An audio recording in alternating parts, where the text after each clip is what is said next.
Hello दोस्तों, कैसे हैं सब। मैं हिमांशु स्वागत करता हूं आप सबका आपके अपने चैनल कॉमिक वर्ल्ड पर। तो चलिए दोस्तों, शुरू करते हैं। राज कॉमिक्स में एंथनी सीरीज की अगली कॉमिक्स मुर्दा पार्किंग, जो कि 2 गज जमीन का अगला भाग है।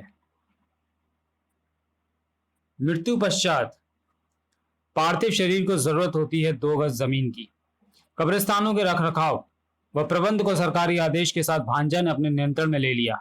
चंदा मामा दूर के पुए पकाए पूर के, उसने शुरू कर दी थी कब्रों के लिए बुकिंग। उसके बुकिंग क्लर्क बुकिंग करने निकल पड़े। तुम आज मरो या 50 साल बाद, मगर तुम्हें कब्र के लिए जमीन जरूर मिलेगी। लेकिन विलियम ने शुल्क जमा नहीं किया। कब्रिस्तान को नया नाम दिया गया मुर्दा पार्किंग, जिसमें मुर्दा पार्क करने का शुल्क था 5,000 रुपए, जो कि विलियम की मौत के बाद उसकी बीवी के पास नहीं था। सॉरी, इनके पास कानूनी अधिकार है, मैं कुछ नहीं कर सकता। विलियम का ताबूत लाश समेत कब्रिस्तान के पार फेंक दिया गया। लावारिस लाशों का अंतिम संस्कार करना भी मुश्किल हो गया, क्योंकि जितना शुल्क इन शवों के अंतिम संस्कार के लिए सरकार देती है वो तो नाम मात्र का ही था। कबरा ने इंस्पेक्टर चक्रवाला को भी वापस लौटा दिया।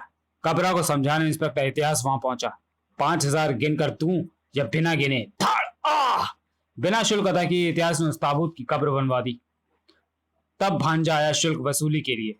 उसे सूरदास बनाकर 2,000 रुपए और 1,000 कीमत वाली रिस्ट वॉच छीन ले गया। 2,000 रुपए उधार रहे इंस्पेक्टर अंकल। अब शुरू हुआ उन कब्रों की शुल्क वसूली का कार्य जो ऑलरेडी बनी हुई थी। इस एंथनी की कब्र की वसूली इसकी पत्नी जूली से मैं करूंगा। भांजा तो चला गया, मगर प्रिंस की कर्कशाटों ने उस कब्र में जो तूफान उठ खड़ा हुआ था उसे रोकना मुश्किल था। यहां तक का कथानक आपने पढ़ा पूर्व प्रकाशित कॉमिक 2 गज जमीन में। अब आगे क्या होता है ये पढ़े इस प्रस्तुत कॉमिक में। हैरान रह गया उस वक्त कबरा। दहशत से फट गई उसके साथियों की आंखें। ये कब्र तो अपने आप ही फट रही है। वह दृश्य कबरा और उसके साथियों की सिट्टी पिट्टी गुम कर देने वाला था। कब्र फट गई और ये तो वही एंथनी कब्र से बाहर आ रहा है। मगर ये कब्र में क्या कर रहा था कबरा? मुर्दे कब्र में क्या करते हैं तुम्हें जल्दी पता चल जाने वाला है, क्योंकि थोड़ी देर में तुम भी इसी कब्रिस्तान में किसी कब्र के मेहमान बनने वाले हो। और कबरा तूने ताबूत में बंद शव को जैसे कब्रिस्तान से पार फेंका था, अब मैं तुझे भी वैसे ही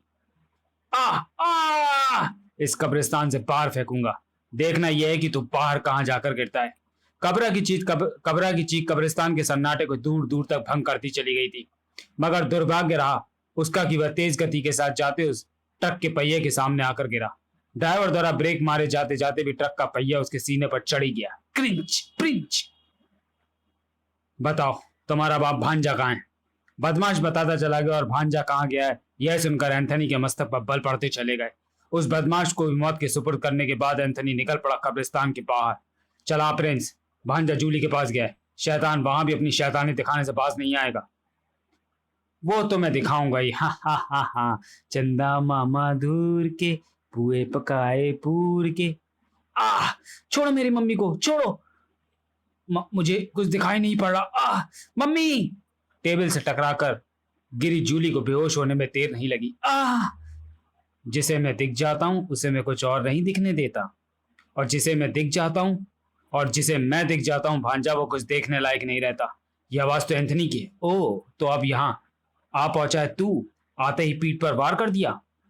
मगर अब तेरा मेरा सामना आमने सामने होगा। अब तेरा कोई भी वार मुझ पर नहीं चलेगा। सहसा भांजा ने एंथनी की ओर पीठ कर ली। आज पूर्णमासी है। आज की रात मेरी शक्तियां पूरे यौवन पर होती हैं। एंथनी देख, तुझे दिखाता हूं अपनी शक्ति के कमाल। बस तीव्र गति के साथ आकर भांजा के पीछे खड़े एंथनी से टकराई। थम थम। मगर एन वक्त पर भांजा की चाल को समझकर अपना स्थान छोड़ चुका था एंथनी। भांजा बड़बड़ाया, मैं तो तुझे जिंदा समझता रहा, मगर तू तो भूत निकला रे एंथनी। चंदा मामा, मेरी इस भूत से लड़ाई पूरी देखना, बीच में छिप मत जाना। थड़ थड़ थड़ थड़ थड़। उफ, इसके हाथों में ऐसी खिंचाव शक्ति कहां से आ रही है? चंदा की तरफ उड़ गई उसकी निगाहें। चंद्रमा के आगमन पर कुछ गुरुत्वाकर्षण परिवर्तन होते हैं, जिनके कारण समुद्रों में ज्वार भाटा उठ खड़े होते हैं। कहीं इसका संबंध चंद्रमा से ही तो नहीं? ये बार बार चंदा मामा वाले गीत भी गाता रहता है। ओह, मुझे याद आ गया, पिछली बार जब प्रिंसेस से टकराए थे तो उस वक्त चांद बादलों में छुप गया था। उस दौरान ये मेरा बार भी नहीं बचा पाया था। बचाओ! मगर जल्दी ही चंद्रमा बादलों से बाहर आ गया था, जिसके कारण इसमें फिर वही ग्रेविटी पावर आ गई थी। काव काव। मुझे लगता है कि अगर मैं भांजा का चांद से तिलक लिंक तोड़ दूं तो इसकी ग्रेविटी पावर खत्म हो जाएगी और ये काबू में आ जाएगा, और ये काम कर सकता है सिर्फ प्रिंस। प्रिंस जैसे समझ गया था एंथनी के संकेत को। दूसरे ही पल प्रिंस कर्कश स्वर में चीख पड़ा, काव काव काव। एक चमत्कार होने वाला था। सैकड़ों कौवे के झुंडों से भरने लगा था आकाश। काव काव काव काव। इतने कौवे आ गए आकाश पर कि कौवों की जमी को एक नई छत दे दी। कौवों ने जमी को एक नई छत दे दी, बादल की टुकड़ी के रूप में। अरे ये इतने सारे कौवे कहां से आ गए? इन्होंने तो तुम्हें ढक लिया चंदा मामा। हाँ भांजा, अब चंदा मामा तुम्हारी कोई मदद नहीं कर सकते। तुम पिटने के लिए तैयार हो ना? नहीं चंदा मामा, तेरी मेरी कुट्टी हो जाएगी। अपनी चाल बढ़ाकर किसी दूसरी तरफ से मुझे दिखाई पड़ जा।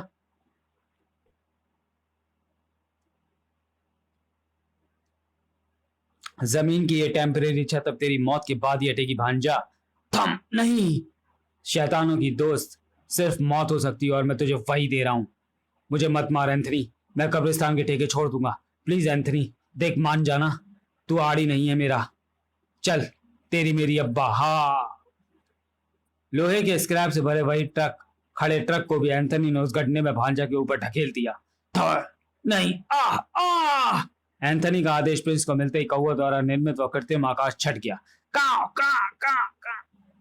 चला प्रिंस, जूली को शैतान ने अंधा बना दिया था, उसे हॉस्पिटल पहुंचाना जरूरी था। लेकिन काश एंथनी उस आवाज को सुन लेता।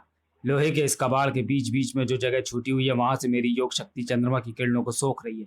यानी मैं फिर से कह सकता हूं कि चंदा मामा दूर के पुए पकाए भूर के। जबकि इधर हॉस्पिटल में जूली को होश आ चुका था और जूली के चेकअप के बाद डॉक्टर उसे बता रहा था, घबराने की बात नहीं है, तुम्हारी आंखों पर जो ग्रेविटी प्रभाव छोड़ा गया था वो आंखों की थोड़ी एक्सरसाइज के बाद हट जाएगा और तुम फिर से देख पाओगी। मारिया, मुझे यहाँ कौन लेकर आया था? आपको यहाँ पापा लेकर आए थे मम्मी। मारिया का जवाब सुनकर जूली का चेहरा उदास होता चला गया था और आंखें नम। जबकि वहां से लौट रहा था एंथनी। चला प्रिंस, मेरे लिए सबसे बड़ी राहत का विषय यही है कि जूली की आंखें ठीक हो जाएंगी, मगर उसकी वह राहत क्षणिक थी। यह बात उसे पता चली वापस कब्रिस्तान पहुंचने पर। ओह नहीं, ये क्या? मेरी कब्र किसने खोद डाली? ताबूत कहां गया? क्रॉस कहां है?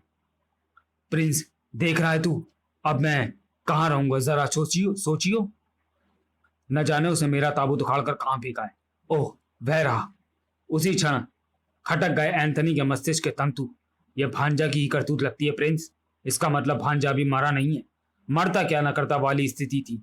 एंथनी को अपना ताबूत अपने कंधों पर ही उठाकर ले जाना पड़ा।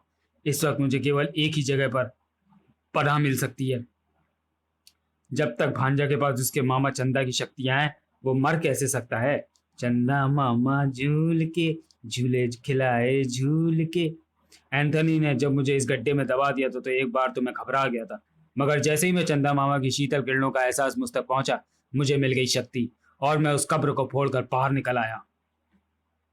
और उसी भोर में जबकि चिड़ियां तो चहचहा उठती थी, मगर चांद अभी अंडरग्राउंड नहीं हुआ था। गुड मॉर्निंग फादर, तुम यहाँ क्यों आए हो? तुम्हें ये फॉर्म देने, इसे भर दो।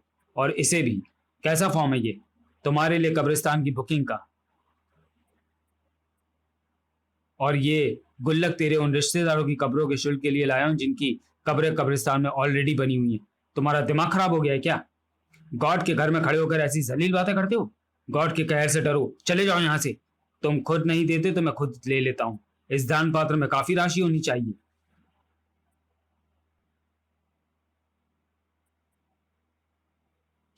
तो चलिए दोस्तों, वीडियो को यहीं समाप्त करते हैं और मिलते हैं एंथनी सीरीज की कॉमिक